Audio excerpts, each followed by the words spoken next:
자, 20대 대선을 보름여 앞두고 있는 이 시점에서 유권자들이 대선 후보의 면면을 보다 자세하게 들여다볼 수 있는 TV 토론이 이어지고 있습니다.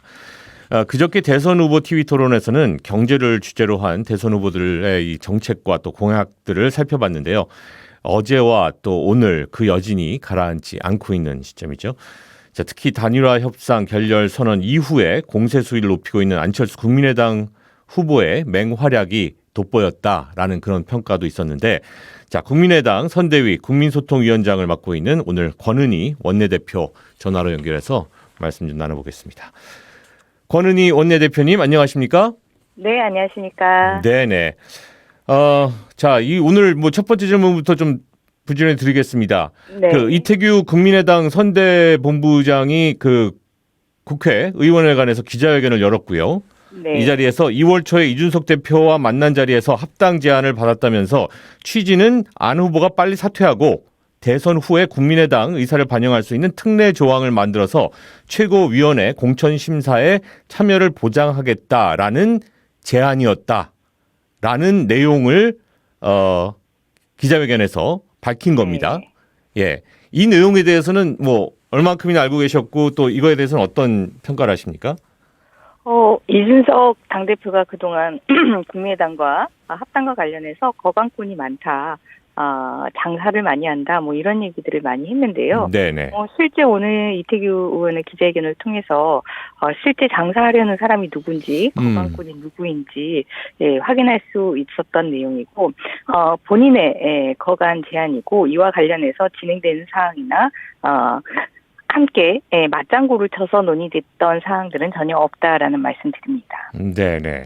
뭐 오늘 뭐 기자회견이 있을 수도 있다라고 하는데 그거에 대해서도 또 반론들의 이야기들이 또 준비되고 있는 것들이 있는지 모르겠습니다. 오늘 18시에 이준석 당대표가 또 긴급 기자회견을 한다라고 하니까요. 일단은 오전 중에 모든 국민들의 궁금증에 빠뜨리게 했던 안철수 후보를 사퇴시키도록 하겠다라고 했다는 그 인사가 누구인지 밝히시길 바라고, 실제 있다면 밝히시길 바라고, 실제 있다면 도대체 어떠한 그 거간을 또 국민의힘에서는 제안을 해서 그런 이야기들을 오고 갔는지 그런 부분들도 밝혀주시길 바랍니다. 네.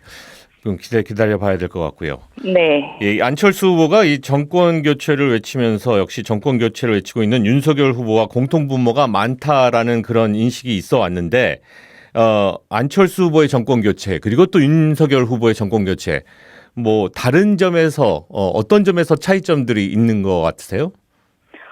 안철수 후보, 그리고 윤석열 후보의 정권 교체의 차이점, 공통점은, 공통점이 오히려 전혀 없고, 차이점이 있다라고. 공통점이 없다? 네. 차이점이 있다라고 이해하시면 될 것 같은데요. 네네. 윤석열 후보의 그 정권 교체의 그 특성을 한마디로 이해하면, 닥치고 정권 교체입니다. 네네. 그러니까, 후보자의 도덕성과 국정운영 자질, 이를 뒷받침하는 당의 도덕성, 당의 개혁 의지 등을 묻지도 따지지도 말고 무조건 정권 교체를 하자. 그 말은 곧 권력을 더불어민주당에서 국민의힘으로 가져오겠다라는 권력 교체의 의미밖에 없는 것이고요.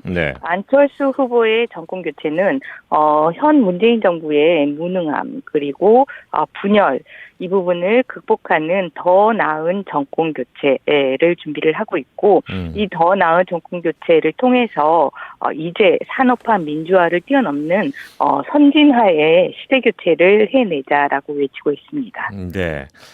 그런 차이점이 있고 대략 공통점은 없는 것 같다라는 그런 이야기를 해주셨고요. 자, 이 안철수 후보와 윤석열 후보 간의 이 단일화 이야기 나오다가 이 단일화 협상 결렬됐고요. 그리고 대선 완주를 선언했음에도 불구하고 여전히 또 국민의힘 내부에서는 단일화 이야기는 계속해서 좀 흘러나오고 있는 것 같습니다. 요 관련된 내용들 저희들이 좀 오디오로 준비를 했는데요. 국민의힘 김기현 원내대표와 김재원 최고위원의 목소리입니다. 한번 들어보시죠. 우리 윤석열 후보와 국민의힘은 안철수 후보와의 후보 단일화 야권 통합이 처음부터 필요하다고 생각했고 지금까지도 그 생각이 전혀 변함이 없습니다. 그리고 안철수 후보께서 이 정권 교체를 가는 대의에 동참하실 것이라는 믿음을 지금도 여전히 가지고 있고요. 단일화는 오히려 지금부터 이제 시작이고요. 6월 9일, 3월 9일 투표일 이전까지 우리가 안철수 후보와 함께 갈 수 있는 모든 노력을 다해야 되고. 네. 자, 김기현 원내대표, 김지원 최고위원의 말이었는데, 뭐 단일화는 해야 되는 것이고, 예, 계속해서 이것은 지금 진행형이다라고 뭐 예나 지금이나 지금 계속해서 이야기를 하고 있는 것 같습니다. 윤석열 후보의 정권 교체는 권력 교체에 불과하고 안철수 후보의 더 나은 정권 교체와는 큰 차이가 있다라는 말씀을 드렸는데요. 그런 의미에서 정권 교체를 이렇게 다르게 인식하는 후보들 사이에서 네. 단일화와 관련된 진정성 있는 그런 부분들이 성립되기 어렵다라는 사실을 안철수 후보가 지난 일주일간 윤석열 후보에게 진정성을 확인하는 시간을 제공을 함으로써 윤석열 후보가 진정성이 전혀 없고 회피만 한다, 시간을 끌기만 한다라는 부분들을 확인을 했고, 그럼에도 불구하고 국민의힘이 단일화를 이렇게 계속 이야기하는 이유는 네네. 단일화를 통한 각종 요리, 단일화 곰탕, 단일화 꼬리표, 단일화를 이용한 거간 등을 이용해서 안철수 후보가 직접 국민들에게 더 네. 나은 정권 교체를 이야기하는 그런 소통과 운동의 시간을 방해하겠다는 선거 방해 전략에 불과할 뿐이다라고 이해하시면 될 것 같습니다.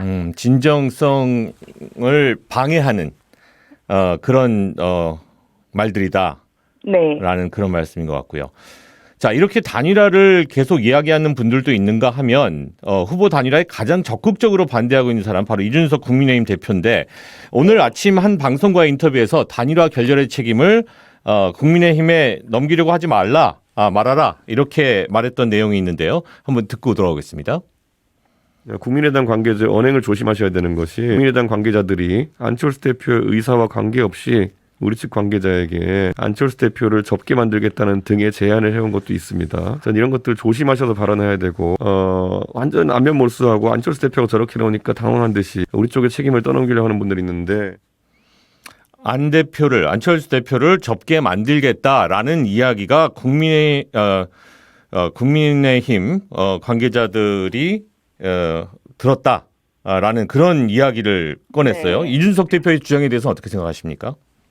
금시초문의 이야기고요. 네. 이준석 대표에게 오늘 18시에 예견된 기자회견을 통해서 실제 그런 얘기가 있었다라면 누가 그런 발언들을 했는지, 어떠한 상황에서 그러한 발언들을 서로 오고 가게 됐는지에 대해서 좀 명확하게 얘기를 해서 국민들의 궁금증을 해소해 주시길 바라고요. 네. 윤석열 후보의 안철수 후보의 진정성 있는 제안에 대한 윤석열 후보의 회피, 그리고 국민의힘의 어떤 연막, 그리고 마타도, 이런 부분들을 지켜보신 국민들이 네. 국민의당이 책임을 떠넘기는 게 아니라 윤석열 후보와 국민의힘이 단일화에 대한 진정성이 없구나. 윤석열 후보와 국민의힘은 힘으로 안철수 후보를 네네. 사퇴시키고 굴복시켜서 본인들이 이 권력 교체를 하겠다라는 생각이구나라는 부분들을 판단하셨다고 생각합니다. 그런 부분들이 확인이 되는 것 같다, 되려. 네. 예. 그런가 하면은 이재명 후보 역시 안철수 후보 새정치의 꿈이 이재명 후보 자신의 정치 마인드와도 일치하는 부분이 있다라고 하면서 러브콜이라는 이제 단어를 직접 사용하기도 했어요. 네. 예, 그 배경에는 아무래도 이제 책임 총리제, 다당제를 제도화하는 방안 등이 있다라는 그런 후문도 나오고 있는데, 이거 어떻게 받아들이십니까? 더불어민주당이 지금 정치 개혁을 내걸고 안철수 후보에게 러브콜을 한다라고 스스로 얘기를 하고 있는데, 네. 그 얘기를 하기 전에 예전 새정치민주연합이라는 통합을 이루었을 때 더불어민주당 세력이 안철수 후보에게 기초선거에서 정당공천제를 폐지하는 정치개혁을 약속을 했고 네네. 그 정치개혁을 함께하기 위한 통합을 했었습니다. 네. 그런데 통합 직후에 그 정치개혁을 헌신짝 버리듯 버려버린 그런 사실이 있습니다. 네네. 그런 과거의 사실에 비추어 봐서 지금 현재의 그 정치개혁이라는 명분 하에 이루어지는 러브콜 역시 헌신짝처럼 버려질 것이다라고 판단하는 것이 저는 상식적이라고 생각합니다. 그러면 이거에 대해서는 사실은 그 어떤 재고의 여지가 없어 보이나요?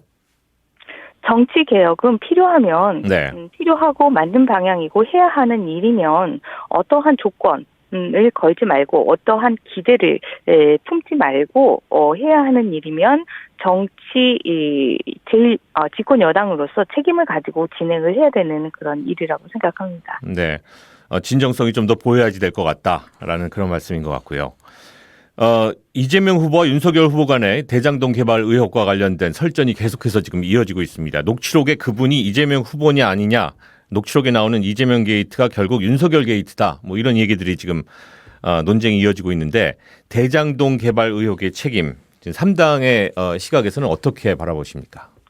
대장동 개발 의혹의 책임을 정말 이 절체절명의 위기에 대한민국의 대통령을 뽑는 선거에 있어서 가장 중요한 방송 토론에서 이 대장동 개발 의혹의 핵심을 서로 주고받는, 서로 떠넘기는 이런 그 모습들을 보고 있어야 하는 것이 자괴감이 들고 네네. 그런 면에서 두 후보는 후보 자격도 없을 뿐만 아니라 특검을 회피한 것에 대한 책임을 분명하게 져야 된다라고 생각을 하고요. 네. 상식적으로 이러한 개발 의혹과 관련된 책임과 관련해서는 그 최종 결재권자의 책임에 대해서 따져 묻고 살펴보지 않을 수 없다 이렇게 말씀드리고 싶습니다. 네네. 그 법조인 출신이셔서 이 부분도 좀 여쭤보고 싶은데 윤석열 후보의 검찰 독립 주장 이거 어떻게 생각을 하십니까? 검찰 독립과 관련해서는 메신저와 메시지의 내용이 모두 중요합니다. 더불어민주당의 이 검찰 독립과 관련해서는 더불어민주당이라는 이 정치 세력이 이 검찰 독립과 관련해서 검찰의 독립이 아니라 검찰에 대한 어떠한 영향력 부분을 행사하려는 그런 의도가 아니었나라고 생각되는 그런 메신저의 특성이 있었기 때문에 의심을 받았고요.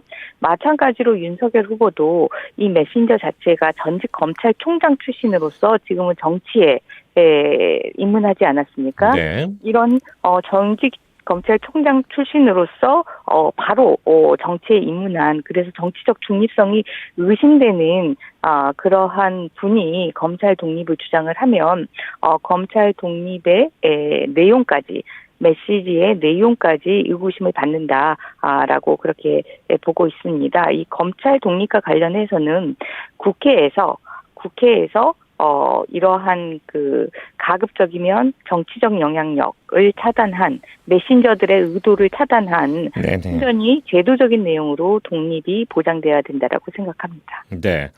자, 우리가 이제 그런 의심에는 윤 후보의 처인 김건희 씨의 주가 조작 관련, 도이치모터스 관련 어떻게 보면 공정과 상식을 벗어나는 태도가 문제가 있는 것이 아니냐라는 그런 이야기들이 계속해서 이어지고 있고, 도이치모터스 주가 조작 관련돼서는 상당히 지금 논란이 계속해서 커지고 있는 그런 분위기거든요. 이거 어떻게 바라보고 계세요?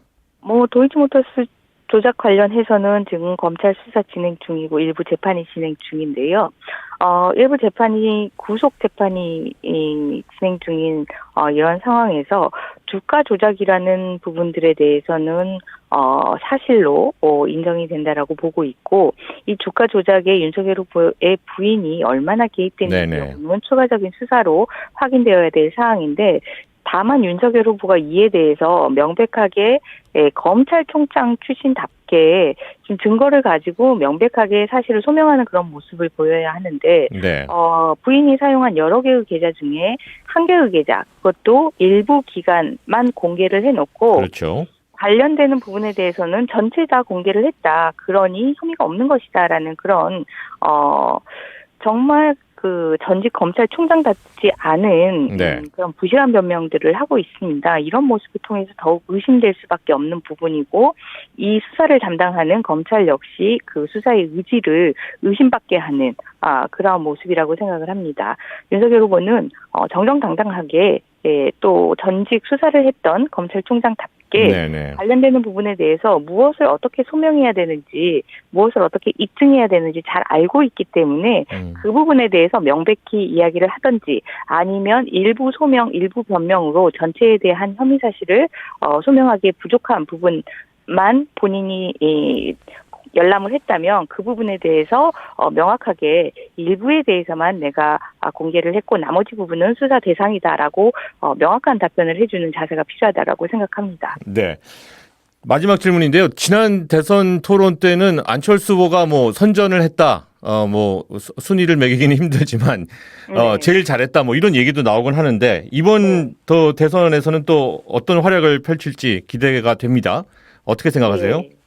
이번 이제 방송 토론 주제는 정치 분야입니다. 그야말로 안철수 후보가 내가 왜 정치를 하는지 그리고 한국 사회가 정치의 변화가 어떻게 왜 필요한지를 이야기할 수 있고 그리고 기득권 양당 의 정치가 한국 사회에 어떤 폐해를 낳고 있는지를 이야기할 수 있는 네. 그런 자리이기 때문에 안철수 후보의 공격이 더욱 거셀 거라고 보여집니다. 공격이 좀 더 거세지지 않을까 싶다라는 네. 말씀까지 들어봤습니다. 국민의당 선대위 국민소통위원장인 권은희 원내대표와 함께 말씀 나눴습니다. 고맙습니다.